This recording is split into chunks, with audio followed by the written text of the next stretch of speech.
বিয়ের ব্যবস্থা করেন, চেষ্টা করব জাকিয়াকে বিয়ে দিয়ে দেওয়ার। আমার মা না, আমি বুঝতেছি কিরকম লাগে আমার জানের ভিতর। আচ্ছা তুমি কান্না করে না, তুমি খালি আসলেই কান্না করো।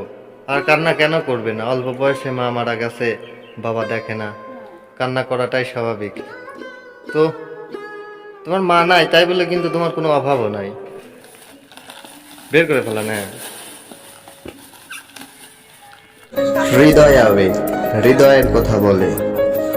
আসসালামু আলাইকুম প্রাণপ্রিয় দর্শক বন্ধু যারা, আশা করি সবাই ভালো আছেন তারা। বন্ধুরা, আজ আমরা উপস্থিত হলাম পাবনা জেলা চাটমোড় থানা চড়ইকুল নামক একটি গ্রামে।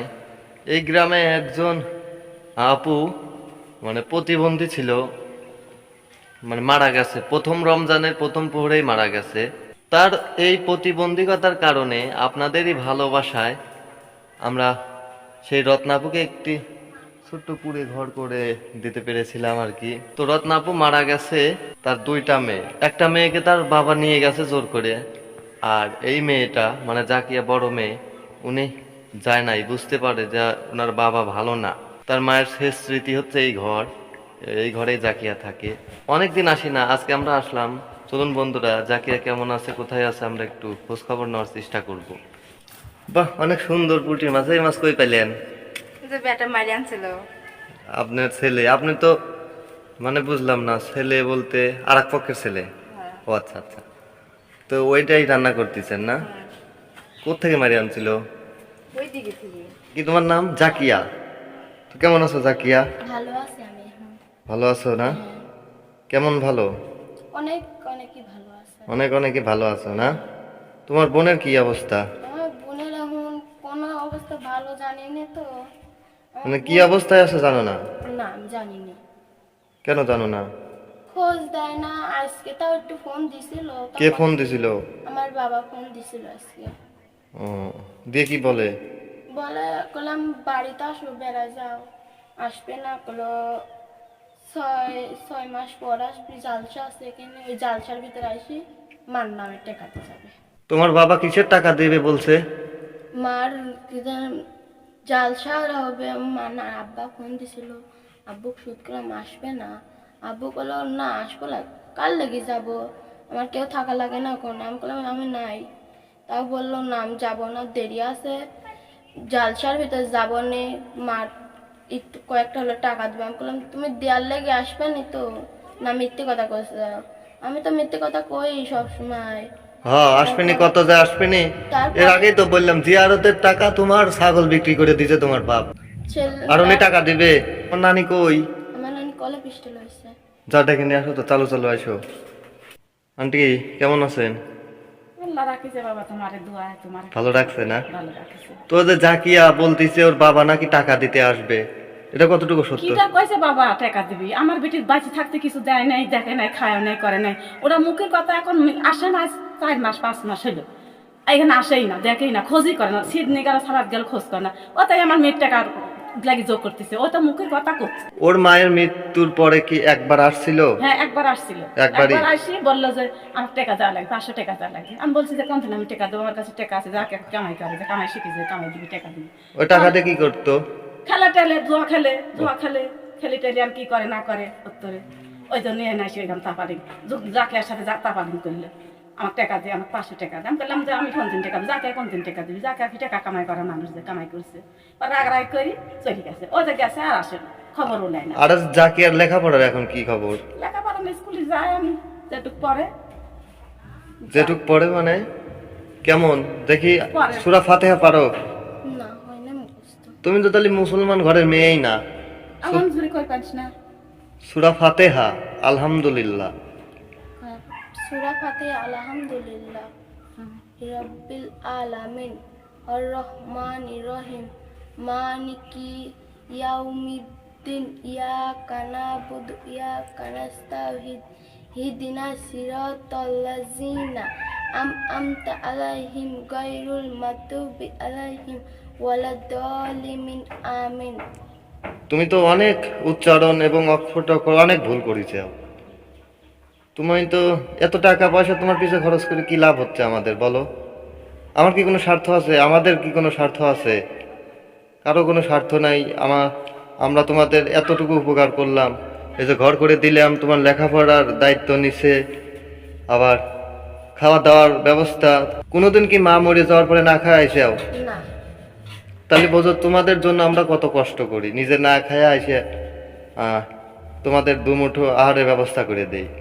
আর তোমরা যদি কথা না শোনো, এতদিন হয়ে গেল তুমি আলহামদুলিল্লাহ সূরাটাই মুখস্থ করতে পারলা না, তাহলে কিভাবে কি করেন, কি গার্ড দেন আপনি বলেন? আমি তো সব সময় কই বেটা, ওই তো সব সময় হয় না একাটুক মানে ভুল টুল যায়। আমি আরবি পড়বিরও যাই, আরবি পড়বিরও দেই, আবার মাদ্রাসা পড়বি যায় পরে। ওর বয়স কত হয়েছে? 13-14 বছর হয়েছে। 13-14 বছর বয়স হয়েছে না? তাহলে এক কাজ করেন, 14 বছর যদি বয়স হয়ে যায় তাহলে বিয়ে দিয়ে দেন গা, বুঝছেন? বিয়ে দেবো, টাকা পয়সা লাগবে না? মেবি কি মানুষ এবার কিনলে এবার কি কত টাকা লাগতে পারে বিয়ে দিতে? ছেলে দেখেছেন? লাখ টাকা তো লাগে, 1 লাখ টাকা না হলে একটা মেয়ে দেবী লাগে। ছেলে দেখে আছে নাকি তাই কন? না আমি দেখি দেখিনি, ছেলে এখন দেখিনি, টাকা তো লাগে, টাকা না ছাড়া কি হয়তো ছেলে দেখেন আর বিয়ের ব্যবস্থা করেন। চেষ্টা করব জাকিয়াকে বিয়ে দিয়ে দেওয়ার, কারণ আমরা চাইছিলাম ও একটু লেখাপড়া করে মানে চোখ মুখ গজাক, ভালোভাবে চলার একটা পরিস্থিতি করে লেখ, কিন্তু ও কিছুই বোঝে না, মাথার মধ্যে কিছুই নাই। সূরা কাউসার পারো? খুব ছোট্ট একটা সূরা। ইন্না আতাইনা কাল কাউসার ফাসাল্লি রাব্বিকা ওয়ানাহার ইন্না সানিয়াকা ওয়াল আফতার। সাধারণ ছোট্ট একটা সূরা, এইভাবে হক ফুলে রয়েছে।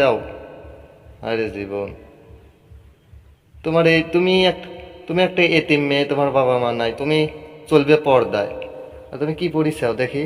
প্লাজো। আরে জীবন,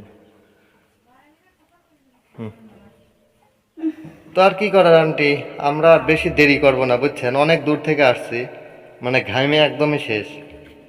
আপনাদের জন্য কিছু বাজার করে আনা হয়েছিল, বৃষ্টি হয়েছে, রাস্তায় কাদা, আনতে পারি নাই গাড়ি সহ। তো চলেন আপনারা ওইখানে যান, বাজারগুলো নিয়ে আসবেন, চলেন আগান।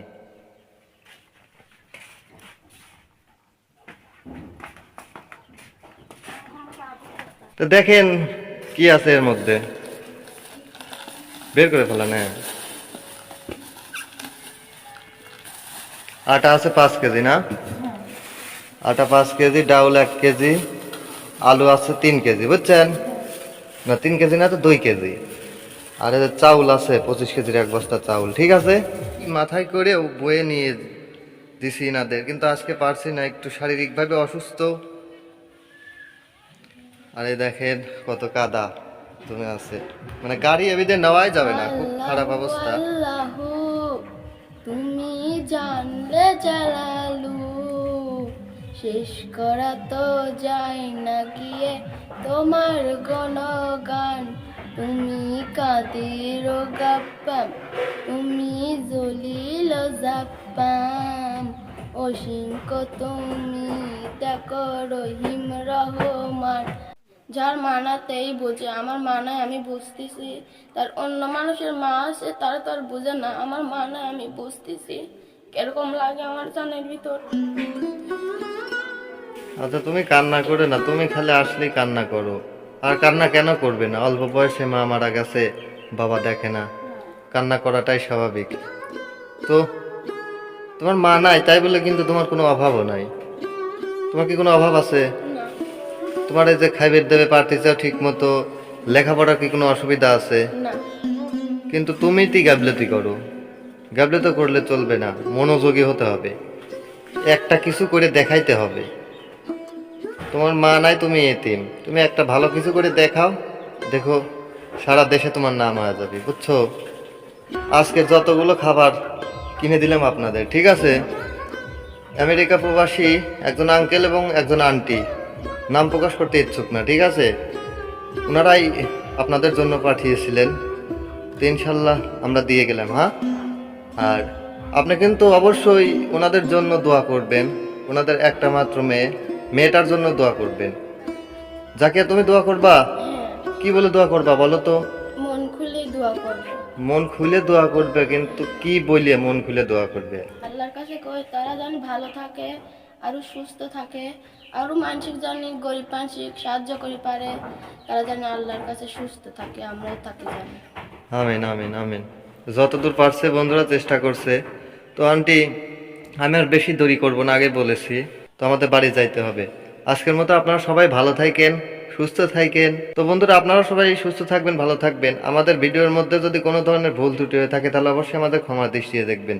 আর যদি ভিডিওটি ভালো লাগে তাহলে অবশ্যই একটি লাইক করবেন, শেয়ার করবেন এবং কমেন্ট করে জানিয়ে দেবেন আপনাদের মূল্যবান মতামত। আর যারা আমাদের চ্যানেলে নতুন, এমন সুন্দর এবং অসহায় দুস্থ মানুষদের ভিডিও পাওয়ার জন্য অবশ্যই আমাদের চ্যানেলটি সাবস্ক্রাইব করে আমাদের সঙ্গেই থাকবেন। সবার মঙ্গল ও সুস্বাস্থ্য কামনা করছি। আল্লাহ হাফেজ।